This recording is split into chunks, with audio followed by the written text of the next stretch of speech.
गणित सेतू अभ्यास इयत्ता 6वी दिवस 17वा आणि उपघटक आहे अपूर्णांकांचा लहान मोठेपणा। 3/5 व 4/7 या अपूर्णांकांचा लहान मोठेपणा ठरवा।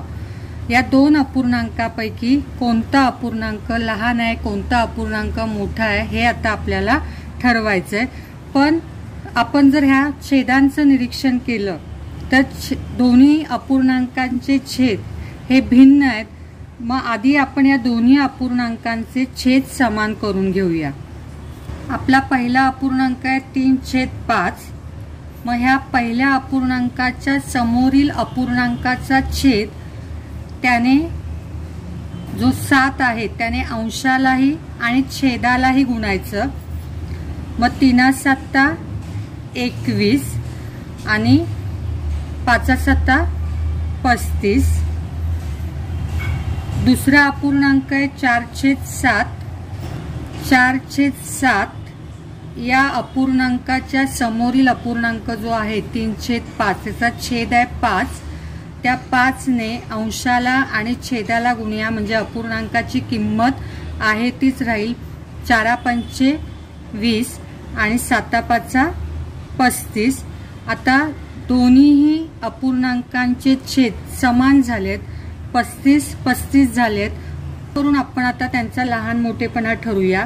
पहिला अपूर्णांक आहे 21/35 आणि दुसरा अपूर्णांक आहे 20/35। जेव्हा छेद समान असतात तर त्यांचा आपण अंश पाहून जो अंश मोठा तो अपूर्णांक मोठा, पण कधी जेव्हा छेद समान असतील तेव्हा। मग 21/35 हे 20/35 पेक्षा मोठे आहेत आणि तो अपूर्णांक आहे 3/5 म्हणून आपण 3/5 ला तोंडात टाकणार आणि त्याच्या समोरचा अपूर्णांक दुसरा अपूर्णांक आहे 4/7। सराव कोपरा खालील अपूर्णांकांच्या जोड्यांमधील चौकटीत पेक्षा लहान पेक्षा मोठे किंवा बरोबर यापैकी योग्य चिन्ह लिहा। उदाहरण क्रमांक 1 4/9 आणि 8/9। आता ह्या दोन अपूर्णांकांचं जर निरीक्षण केलं तर यांचे छेद जे आहेत समान आहेत।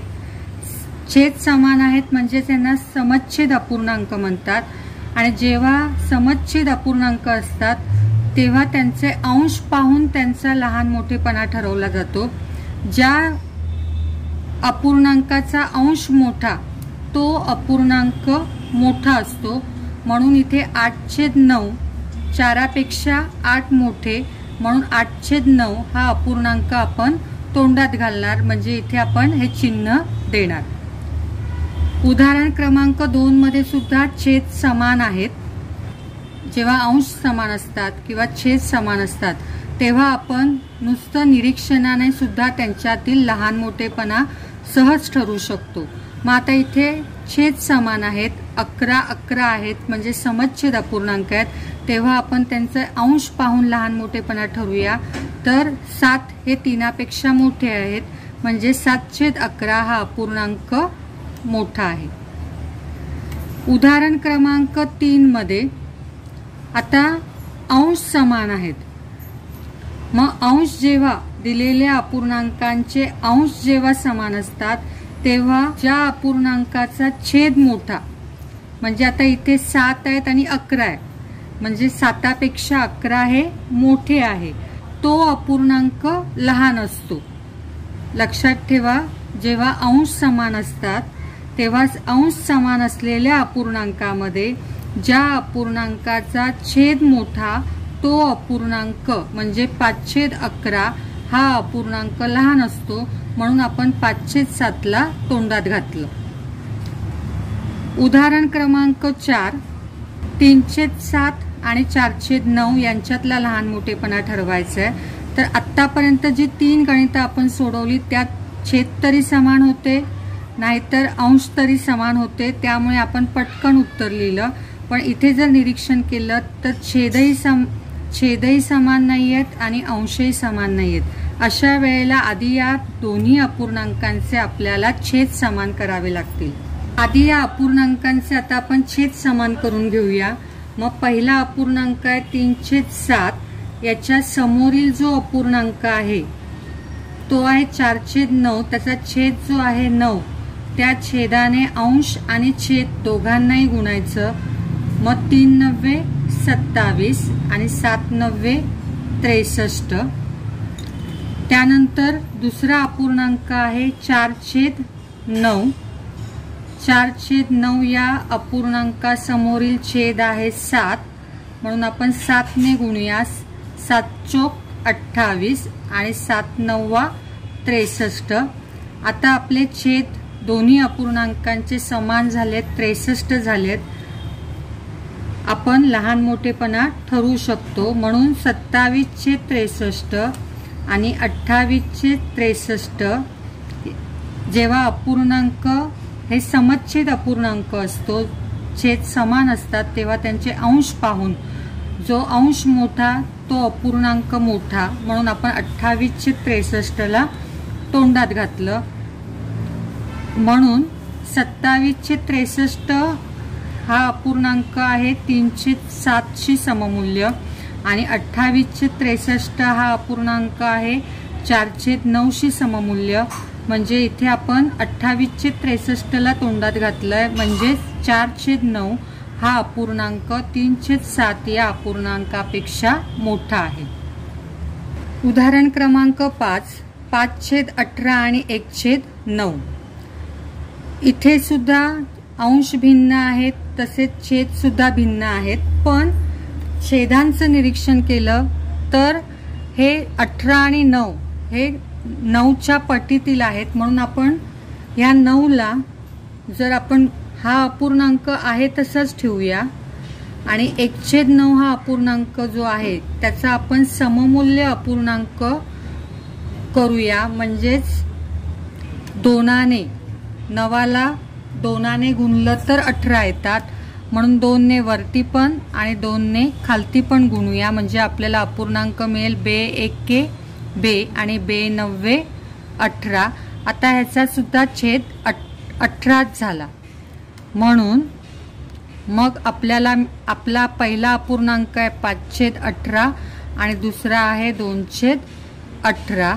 छेद समान आहेत, म्हणजे ज्याचा अंश मोठा तो अपूर्णांक मोठा, म्हणून 5/18 हा आहे तसाच होता आणि 2/18 हा कोणाचा सममूल्य अपूर्णांक आहे तर 1/9 पेक्षा 5/18 हा अपूर्णांक मोठा आहे।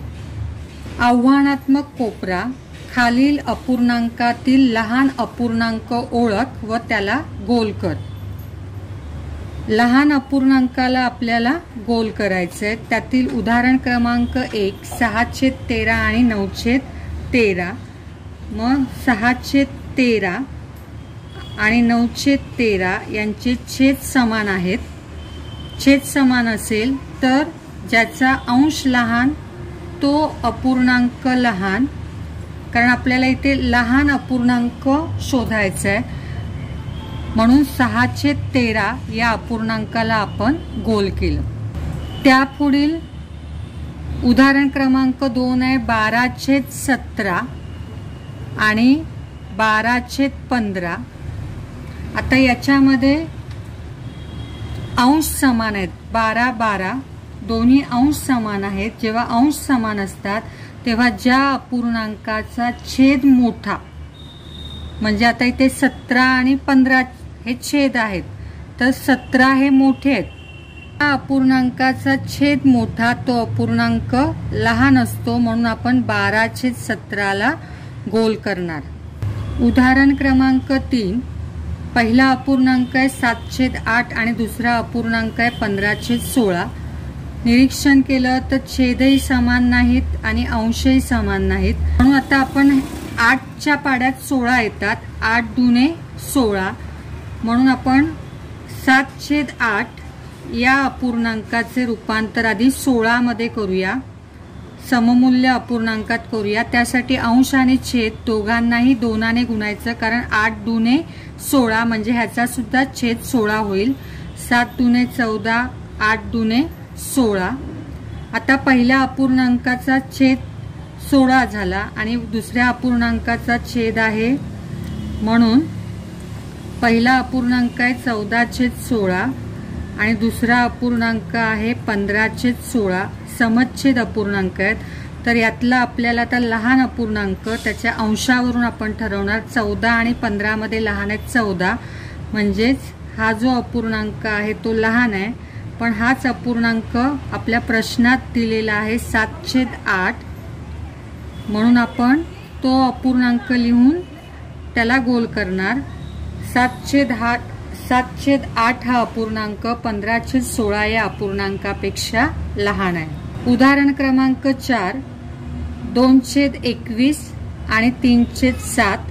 दोन्ही अपूर्णांकात अंश सुद्धा भिन्न आहेत आणि छेद सुद्धा भिन्न आहेत, म्हणजे आपल्याला परंतु 7च्या पटीत 21 येतात. 3/7 या अपूर्णांकाचं रूपांतर आपण यातील छेदाचं रूपांतर आपण 21 मध्ये करूया. 7ला 3ने गुणलं की 21 येतात. मग त्याची किंमत बदलू नये म्हणून अंश आणि छेद दोघांनाही त्याच संख्येने गुणायचं. 3×9, 3×7 21, म्हणजे आपल्याला सममूल्य अपूर्णांक मिळाला 9/21. म्हणून 2/21 आणि दुसरा अपूर्णांक मिळाला 9/21. याच्यातील छेद समान आहेत, म्हणजे ज्याचा अंश लहान तो अपूर्णांक लहान म्हणून त्याला गोल करणार. आणि तो अपूर्णांक आहे 2/21 साठीच आहे आणि इथे 9/21 म्हणजे आहे 3/7, म्हणून आपण 2/21 ला गोल करणार. उदाहरण क्रमांक 5, 9/13 आणि 11/26. निरीक्षण केलं तर अंशही भिन्न आहेत आणि छेदही भिन्न आहेत, परंतु 13च्या पटीतील हा दुसरा अपूर्णांक असल्यामुळे 13चा सममूल्य अपूर्णांक आधी काढूया. तर 9/13, 13च्या पाड्यात 26 येतात. 13×2 26, म्हणून 2ने आपण अंशाला आणि छेदाला गुण. 9×2 18 आणि 13×2 26, म्हणजेच 9/13 या अपूर्णांकाचं आपण सममूल्य अपूर्णांक शोधला 18/26 आणि दुसरा अपूर्णांक आहे 11/26. आपल्याला लहान अपूर्णांकाला गोल करायचं आहे. मग ज्याचा छेद समान असल्यावर ज्याचा अंश लहान तो अपूर्णांक लहान, म्हणून आता 18/26चा सममूल्य अपूर्णांक आहे 9/13 आणि आपला दुसरा अपूर्णांक आहे 11/26. हा आपण वरती काढल्याप्रमाणे हा अपूर्णांक 9/13 पेक्षा लहान आहे.